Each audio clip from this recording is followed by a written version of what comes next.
The average medical school graduate leaves with somewhere around $250,000 to $300,000 in student debt. If that's you, you've probably gotten two pieces of advice, and they completely contradict each other.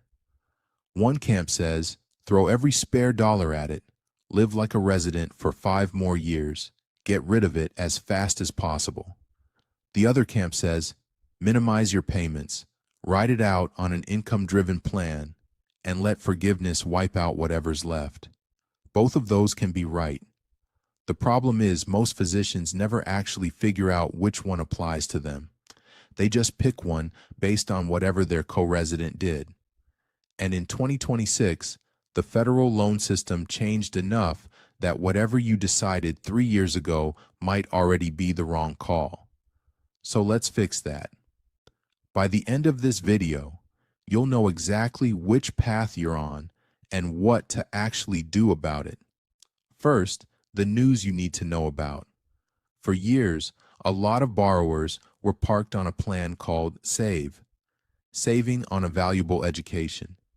It offered low payments and a path to forgiveness. In March 2026, a court order ended the SAVE plan entirely.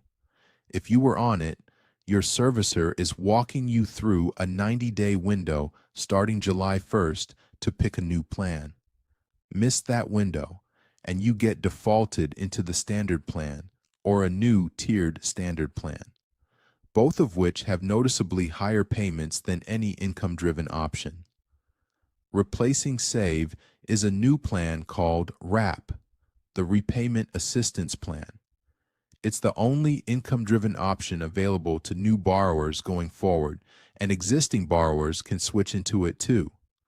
Payments are based on income, roughly 1% to 10% of what you earn, with a $10 minimum payment no matter what. The more you make, the bigger the percentage. Here's the part that matters most if you're chasing forgiveness. Payments made under RAP still count toward public service loan forgiveness.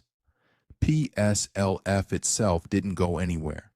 It's still the same deal it's always been. 120 qualifying monthly payments while working full-time for a qualifying employer. And the remaining balance is forgiven, tax-free. So step 1, practically, if you are on SAVE, you need to actively choose a new plan before that window closes. Don't let the default happen to you. Now here's the fork in the road. Before you decide how aggressively to pay this down, you need to answer one question. Are you eligible for public service loan forgiveness? PSLF.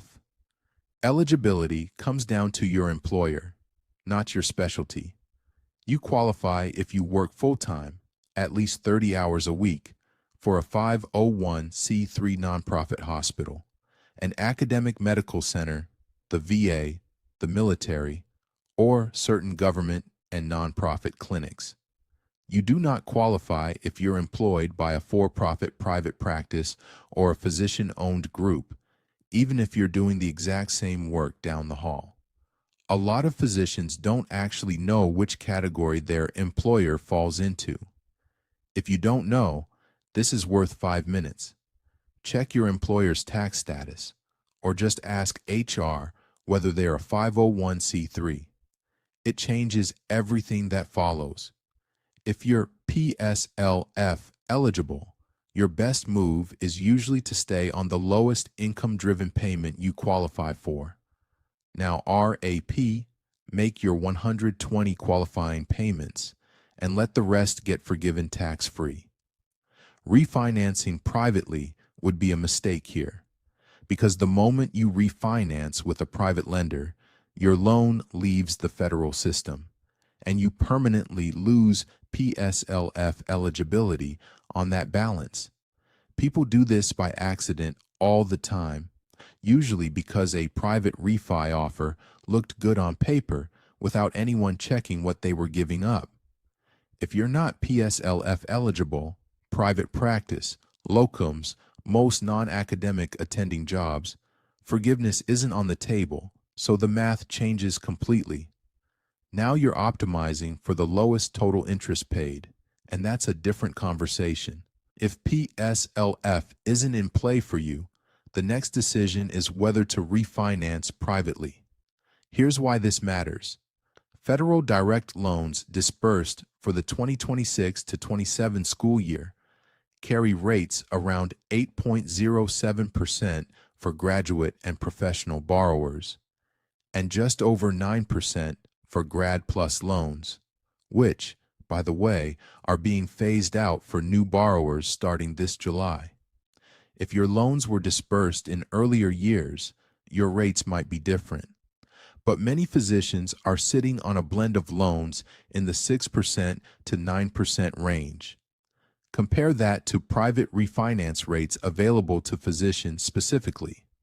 Lenders like SoFi and Laurel Road offer physician-specific refinancing, and as of 2026, well-qualified borrowers, meaning good credit and attending level income, have been able to land fixed rates considerably below those federal rates, sometimes in the mid-single digits, though the lowest advertised rates go to the most creditworthy applicants, and your actual offer will depend on your credit profile. It's worth shopping this once you're a year or so into attending income, when your credit and income both look like an attendings instead of a residence. The trade-off: refinancing privately means giving up federal protections, income-driven repayment, deferment, and forbearance options, and any future federal forgiveness programs. If you're confident you won't need those safety nets and the rate difference is real, refinancing can save tens of thousands of dollars in interest over the life of the loan. If your income or job security feels uncertain, that federal flexibility has value beyond just the interest rate. Run the numbers before you decide. Get an actual refinance quote. Compare the new rate against your current weighted average federal rate, and look at total interest over your real payoff timeline, not just the monthly payment. Whichever path you're on, here's how to attack it without burning yourself out.